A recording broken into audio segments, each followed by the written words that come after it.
വാഴ biopic of billion boys എന്നാണ് അതിൻ്റെ ടൈറ്റിൽ തന്നെ വരുന്നത്. ജെ ഹേ, ഗുരുവായൂരമ്പല നടയിൽ അങ്ങനെ 2 ബ്ലോക്ക് ബസ്റ്റർ സിനിമ സംവിധാനം ചെയ്ത ഡയറക്ടർ വിപിൻ ദാസ്. പുള്ളി കഥാ തിരക്കഥ സംഭാഷണം എഴുതിയ വാഴ കംപ്ലീറ്റ് ന്യൂജൻ പിള്ളേർ, നമ്മുടെ ഇൻസ്റ്റാഗ്രാം ഇൻഫ്ലുവൻസേഴ്സ്, നമുക്ക് സുപരിചിതരായിട്ടുള്ള കുറച്ച് ആക്ടേഴ്സും ഒക്കെ വെച്ചിട്ടുള്ള ഒരു കുഞ്ഞു പടമാണ്. പക്ഷേ ഒരു ഔട്ട് ആൻഡ് ഔട്ട് ലാഫ് റൈറ്റാണ് പടം. ഞാൻ രാത്രിയിൽ 11:45 ഷോയ്ക്കാണ് കയറിയത്. ഹൗസ്ഫുള്ളായിരുന്നു, ഒരു രക്ഷയില്ല.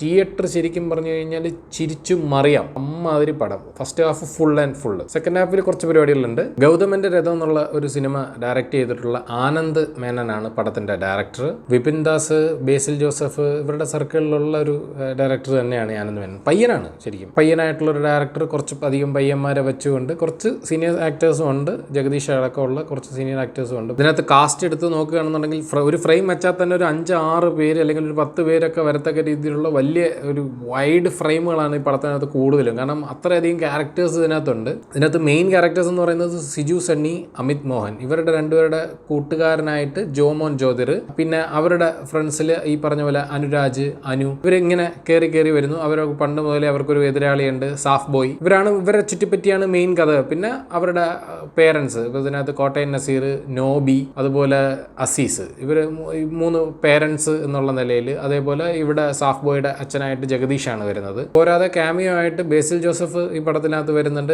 അശ്വിൻ വരുന്നുണ്ട്. പക്ഷേ ഈ തിയേറ്റർ ആകെ ഇളകി മറിഞ്ഞതും കുലുങ്ങിയതും ഒരു സ്റ്റാർ എൻട്രി വന്നപ്പോഴാണ്. ഹാഷിറും സംഘവും. ഞാൻ പരവക്കാരനാണ്, ഇവിടെ അടുത്ത് ഇടവയിലുള്ള പയ്യന്മാരാണ് ഹാഷിറും സംഘവും. പണ്ടുപോലെ ഇവരെ സോഷ്യൽ മീഡിയയിൽ ഫോളോ ചെയ്യുന്നുണ്ട്. ഗംഭീര കൗണ്ടറുകളും ഭയങ്കര കോമഡികളായിട്ട് ഇൻസ്റ്റാഗ്രാമിൽ ഒരു ട്രെൻഡിങ് ആയി പോയിക്കൊണ്ടിരിക്കുന്ന പയ്യന്മാരാണ്. അതിൽ ഹാഷിർ എടുത്തു പറയേണ്ടതാണ്. ഇൻസ്റ്റാഗ്രാമിലെ കോമഡി റീലുകളും മറ്റുമൊക്കെ ഫോളോ ചെയ്യുന്ന ആളുകൾക്ക് ഹാഷിർ ആരാണെന്ന് അറിയാൻ വലിയ താമസം ഉണ്ടാവില്ല. പക്ഷേ തിയേറ്ററിൽ ഈ പയ്യൻ വന്നപ്പോഴത്തേക്ക് ഇതൊരു കമ്പാരിറ്റീവ്ലി ഒരു മൊത്തത്തിൽ ഒരു അരമണിക്കൂർ മുതൽ 40 മിനിറ്റ് വരെ ഹാഷിറിൻ്റെ സംഘത്തിൻ്റെ സംഗതികളൊക്കെ ഉള്ളൂ. പടത്തിനകത്ത് മെയിൻ പ്ലോട്ട് പോകുന്നത് സിജു സണ്ണിയുടെയും അമിത്തിൻ്റെയൊക്കെ ക്യാരക്ടറിനെ ഫോളോ ചെയ്തിട്ടാണ്. ഈ പടം കൂടുതൽ ആളുകൾ കാണാൻ പോകുന്നത് ഹാഷിർ ഇതിനകത്ത് എന്ത് ചെയ്തു, അല്ലെങ്കിൽ ഹാഷിറിൻ്റെ ഒരു താരോദയമാണ് ഈ സിനിമ എന്നാണ് എനിക്ക് പേഴ്സണലി തോന്നിയത്. ഇതിൽ പെർഫോമൻസ് വെച്ച് നോക്കുകയാണെങ്കിൽ എനിക്ക് ഏറ്റവും കൂടുതൽ ഇതിനകത്ത് ഇഷ്ടപ്പെട്ട പെർഫോമൻസ് ജോമോൻ ജ്യോതിറിൻ്റെയാണ്. അത് കഴിഞ്ഞ് ഹാഷിർ. ഇവരെ രണ്ടുപേരാണ് എനിക്ക് ഈ പടത്തിനകത്ത് എന്താണ് നമുക്ക് ഓർത്തിച്ചിരിക്കാനുള്ളതെന്ന് ചോദിച്ചു കഴിഞ്ഞാൽ ഇവരുടെ പെർഫോമൻസ്. ഇവർക്ക് വേണ്ടിയിട്ടാണ് ഞാൻ ഈ പടം കണ്ടതെന്ന് പോലും എനിക്ക് തോന്നിയിട്ടുണ്ട്. പിന്നെ ഡീസൻ്റ് ആയിട്ടുള്ള ബ്രില്യൻ പെർഫോമൻസ് കൊടുത്തിട്ടുള്ള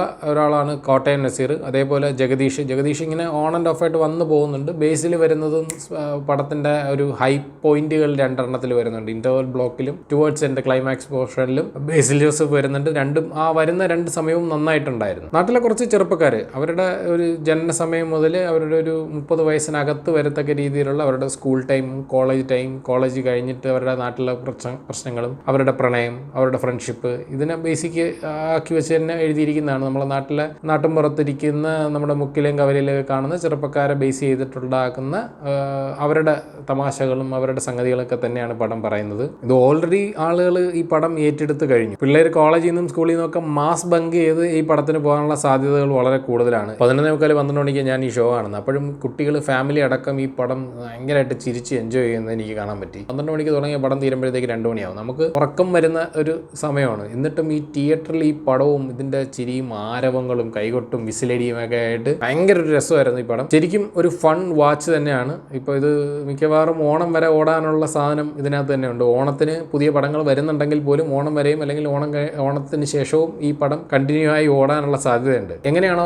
ജെ ഹേയും ഫാലിമിയും ഗുരുവായൂരമ്പല നടയിലും ഒക്കെ ആളുകൾ ഏറ്റെടുത്തത്, അതുപോലെ അല്ലെങ്കിൽ അതിനും ഒരുപടി മുകളിലേക്ക് ആളുകൾ ഈ പടം ഏറ്റെടുക്കുമെന്നാണ് തോന്നുന്നത്. പാട്ടുകളും ബാക്ക്ഗ്രൗണ്ട് സ്കോറും ഒക്കെ നല്ല രസമാണ്. നിങ്ങൾ ഒറ്റയ്ക്ക് ഈ പടം കാണാൻ പോകുന്നതിനേക്കാൾ നിങ്ങളുടെ കൂട്ടത്തിലുള്ള വാഴകളെയൊക്കെ കൂട്ടിയിട്ട് ഈ പടത്തിന് പോകണമെന്നാണ് നിങ്ങൾ പണ്ട് നിങ്ങളുടെ സ്കൂൾ ടൈമിലുണ്ടായിരുന്ന ആ ഫ്രണ്ട്സോ, അല്ലെങ്കിൽ നിങ്ങൾക്ക് ഇപ്പം നിങ്ങൾ സ്കൂളിലോ കോളേജിലോ ഒക്കെ പഠിക്കുന്നുണ്ടെങ്കിൽ നിങ്ങൾ അടുത്ത ചങ്കുകളെയൊക്കെ കൂട്ടിക്കൊണ്ട് ഈ പടത്തിന് പോവുക. ഫാമിലി ആയിട്ട് ഈ പടത്തിന് പോകാൻ കുട്ടികൾക്ക് എൻജോയ് ചെയ്യാൻ പറ്റും. ഭയങ്കര വലിയ വൾഗാരിറ്റിയോ ഡബിൾ മീനിങ് ഉള്ള കോമഡിയോ അങ്ങനെ ഒരു സംഗതികളൊന്നുമില്ല. കൂടുതലും സിറ്റുവേഷണൽ കോമഡികളാണ്. 2 മണിക്കൂർ എല്ലാം മറന്ന് ചിരിച്ച് എൻജോയ് ചെയ്തിട്ട് വരാനുള്ള ഒരു മൂവിയുണ്ട്. ഈ വീക്കെൻഡിൽ ഫാമിലി ആയിട്ട് പുറത്ത് പോകുന്ന ഒരു പടം കാണാൻ പ്ലാൻ ഉണ്ടെങ്കിൽ ഒരു ബെസ്റ്റ് പിക്ക് വാഴയാണ് എന്ന് ഞാൻ പറയും. ഓഫ് കോഴ്സ് കുറച്ച് പോരായ്മകൾ പടത്തിനകത്തുണ്ട്. അതായത് സെക്കൻഡ് ഹാഫിൽ ഉണ്ടാവുന്ന കുറച്ച് കോൺഫ്ലിക്റ്റുകളൊന്നും അത്ര ഭയങ്കര വലിയ കോൺഫ്ലിക്റ്റ് അല്ലെന്നുള്ളൊരു തോന്നല്. അതേപോലെ പെർഫോമൻസസ്, കോട്ടയം നസീർ, അമിത്, അച്ഛൻ മകൻ കോൺഫ്ലിക്റ്റ്, അവരുടെ ഫാമിലിയിൽ നടക്കുന്ന കുറച്ച് സംഗതികൾ കുറച്ചധികം വലിച്ചു നീട്ടുപോലെയും അവിടെ ഉണ്ടാകുന്ന കുറച്ച് ഇമോഷണൽ സീൻ അത്ര എൻഗേജിങ് ആയില്ല എന്നും എനിക്കൊരു തോന്നലുണ്ട്. അമിതിൻ്റെ പെർഫോമൻസ് മറ്റ് പടങ്ങളിൽ ചെറിയ ചെറിയ റോളുകളിൽ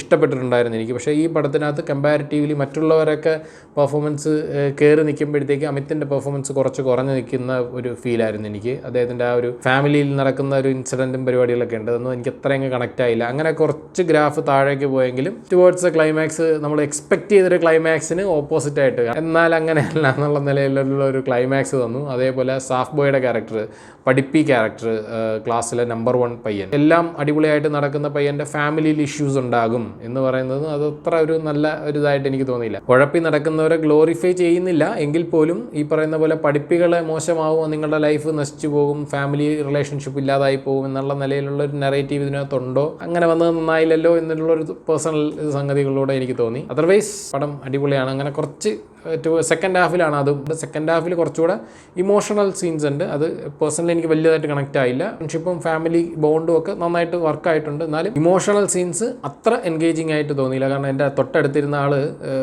ചിരിക്കുന്നുണ്ടായിരുന്നു. അപ്പം ഞാനിങ്ങനെ ചിരിക്കേണ്ട സീനല്ലല്ലോ, പുള്ളി ചിരിക്കുന്നല്ലോ.